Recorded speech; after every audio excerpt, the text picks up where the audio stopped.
Hey guys, I'm in Luxedo again, and I actually now have a pretty long list of projects that I want to do in Luxedo.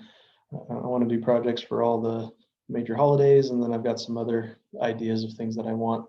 And so, I guess as a side comment, when I started using Luxedo, I was thinking Luxedo or After Effects or some other platform. But now I'm thinking more of an and Luxedo and After Effects, and using them in the right situation that fits, where I can leverage its strengths. And so I'll probably do some projects in After Effects and some in Luxedo.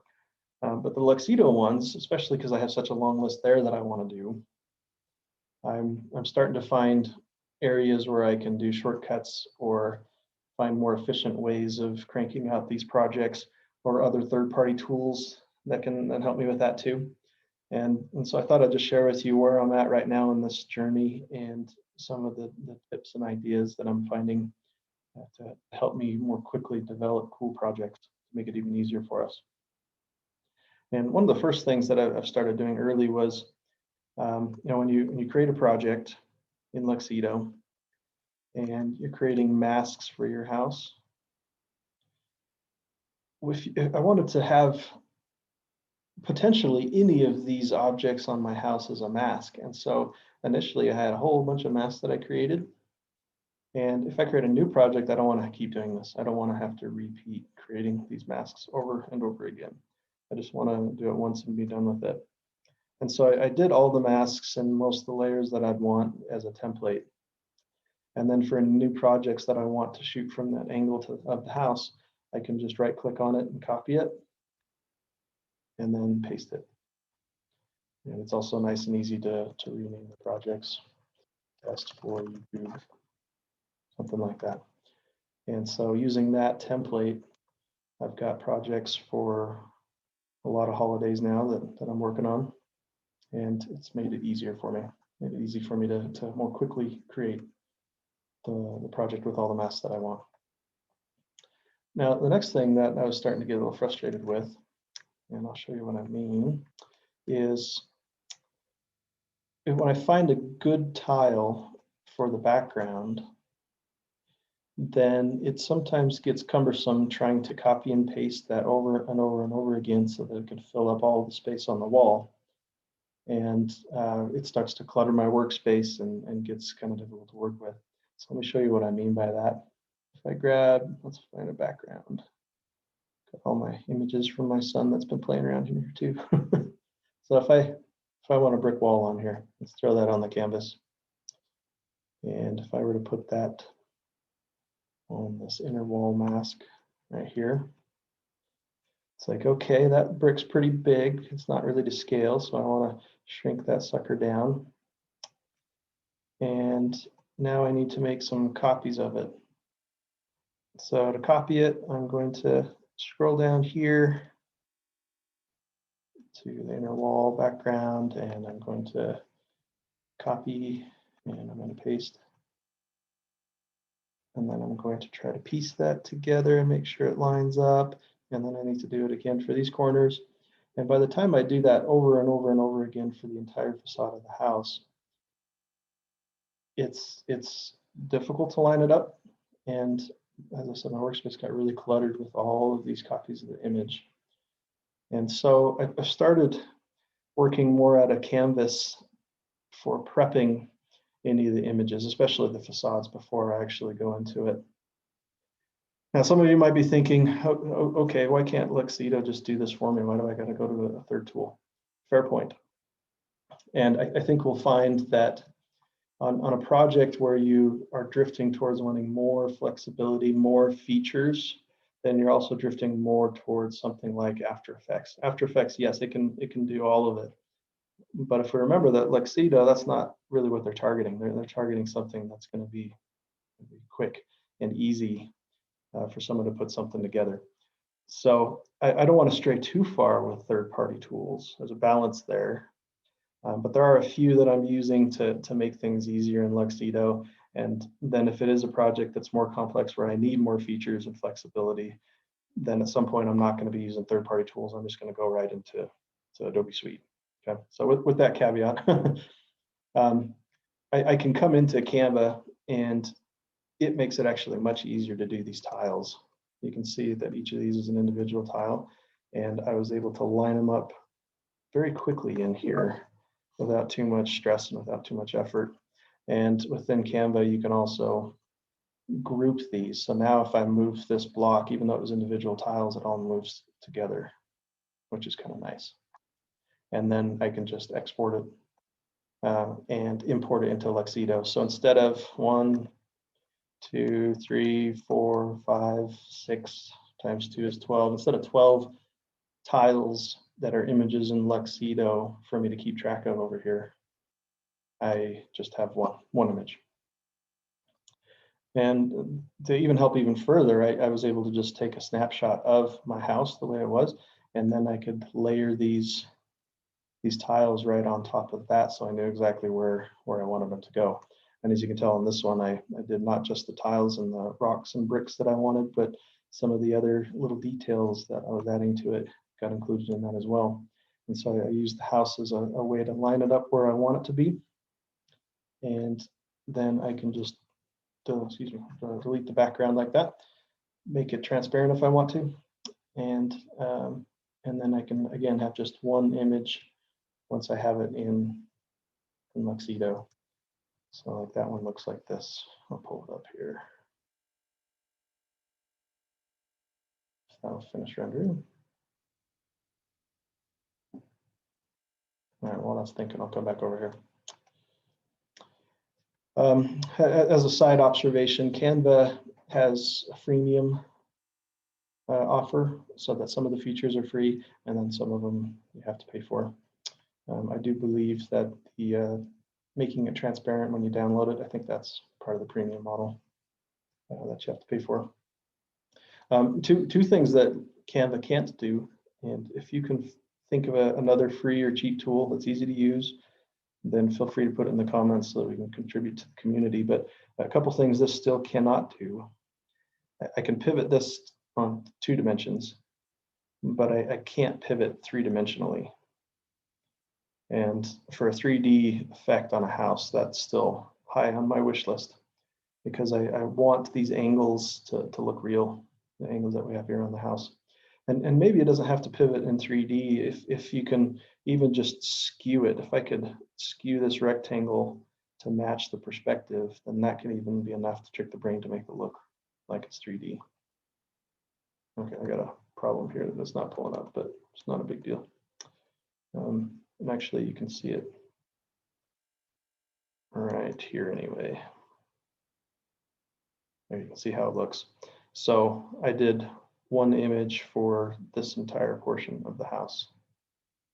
And then the front of the garage, I actually did as 2 different images because I was playing around with having those walls open. If you've seen Darby O'Gill, where the crack in the mountain opens up and they've got their cave in there and everything, then I was going for that in this. So I have different images there. But I digress. So if you know of any tools that can do that 3D pivoting, or at least skewing to match, that would be great. Another thing that I can't do in Canva, I can do transparent images, a transparent background for an image, but I still can't do a transparent background for videos. Okay, I will show you a tool here in a second that has that capability, but it hasn't worked super great for me yet, but I'll show you that in a second. Now, another cool thing that I was just playing with in Canva that you can do is I wanted to add a spooky tree to my Halloween house. And so with the premium, I have access to a bunch of different images that they already have in here. And it does a pretty good job of removing the background and then allowing me to have it be transparent. Let's see if it'll work as easy on this one as it did for the last one. I just put that picture on there, and under effects, you can do a background remover. Keep my fingers crossed that it worked as good as the other tree. What that should do then is everything behind the tree, maybe a little of the bushes in this case, is now removed, which is awesome. And you can adjust the image in here too. Like I'll probably bump up the contrast and lower the brightness. So this is very contrasty when I put it on my house. But now once again, I can export this or download this with a transparent background and throw it onto my house, which I intend to do here soon. Okay. So some cool things you can do in Canva to help support your Luxedo and to prep your images beforehand to make it easier once it's in Luxedo. Another tool that I mentioned that someone I just met on the internets, and we've been collaborating and talking about Luxedo and other projection mapping projects. He clued me into capwing.com, and this is a very easy to use, simple video editor. It's easy to trim and to add and splice. It's easy to detach and remove the audio. It's easy to do various effects to your videos. This is an Atmos Effects Creepy Eye video that I've been playing with. And so I won't go too far into this, but this is a great free tool as well for doing some basic video editing. And as I mentioned, that I want something that can remove the background in a video, and it hasn't worked great on that. I'm curious if, let's try this one.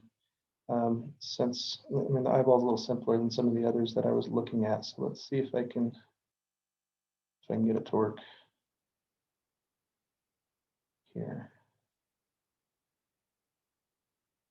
Keep you guys in pins and needles to see if it works.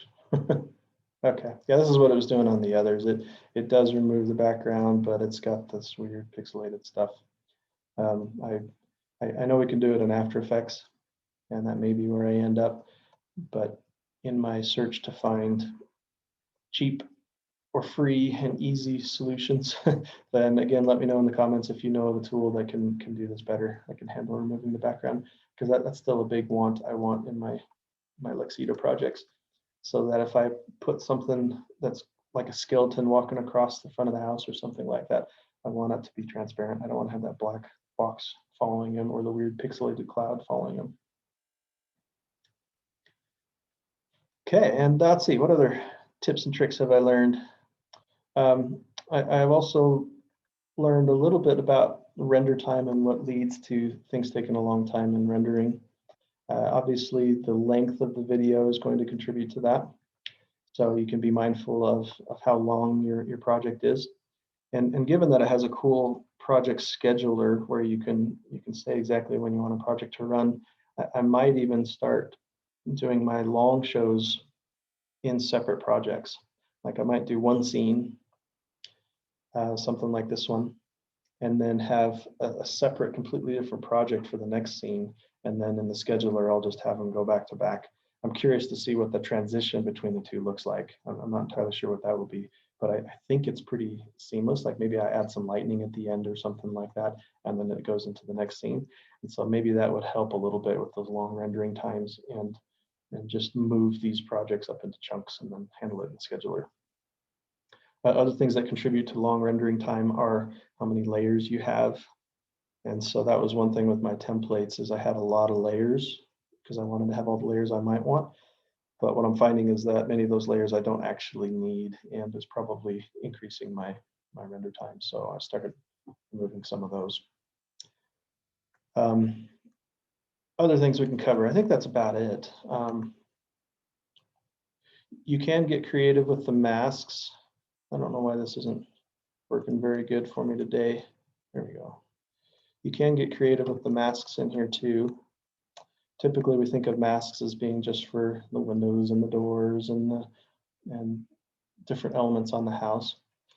But I was able to use a hand-drawn mask to create the illusion of broken boards in the side of the house. This was just done with, let's see if I can find which mask it was.